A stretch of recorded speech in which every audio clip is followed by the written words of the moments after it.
So this leads on from the last video where we talked about different threats to a network.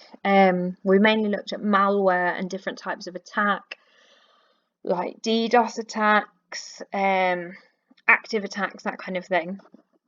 We're going to look at two more potential threats. Now, the first one links into something we looked at in the last video, which is insider attacks, and this idea of human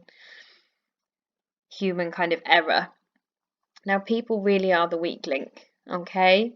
Quite a lot of unauthorized access occurs because people give away their passwords or give away enough information that unauthorized users can work out how to log on with the information they've been given. And one way they do this is through social engineering. So social engineering is where you influence people into giving you this information. And that might be you phone up and you pretend to be a bank, or you just have a chat with them, but you ask them questions and you kind of draw that information out that you need to be able to access their accounts. Now, phishing is a specifically emailed based form of this, where criminals will send you an email normally claiming to be from a company like HSBC Bank. So they would say, your bank account has been hacked, we just need you to click on this link and confirm your details and we can fix it all, when in reality you're clicking on a bogus link that is going to allow the hacker or whoever it is unauthorized access to gain your bank details there. Now, a lot of software, like most email programs, web browsers and firewalls, have got anti-phishing features built in, so a lot of that will be filtered out before you even see it as a user. If those emails do get to you, the phishing emails, you can usually tell the spelling, the punctuation, the grammar will be poor, or there'll be something a bit fishy about it. Excuse the pun.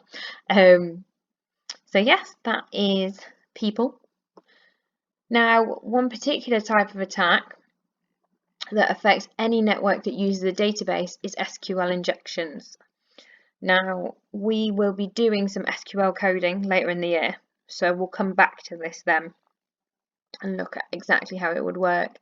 But essentially, any company that's got input boxes on a website, so say you were signing into your Amazon account or your eBay account, if you don't put correct validation, so making sure that they're just typing in numbers or it's got an @ sign, that kind of thing, if you haven't got good input validation, it makes it vulnerable to hackers, because hackers can then use SQL code to allow them to access user information.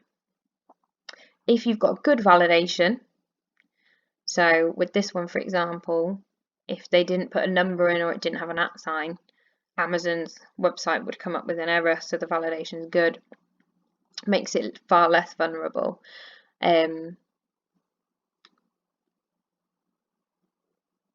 It also allows you to get past the website's firewall, but again, that depends on the kind of security that you've put around any SQL coded information there.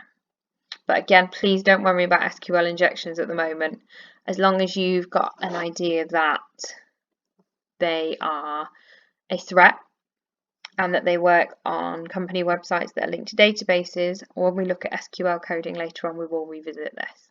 Okay.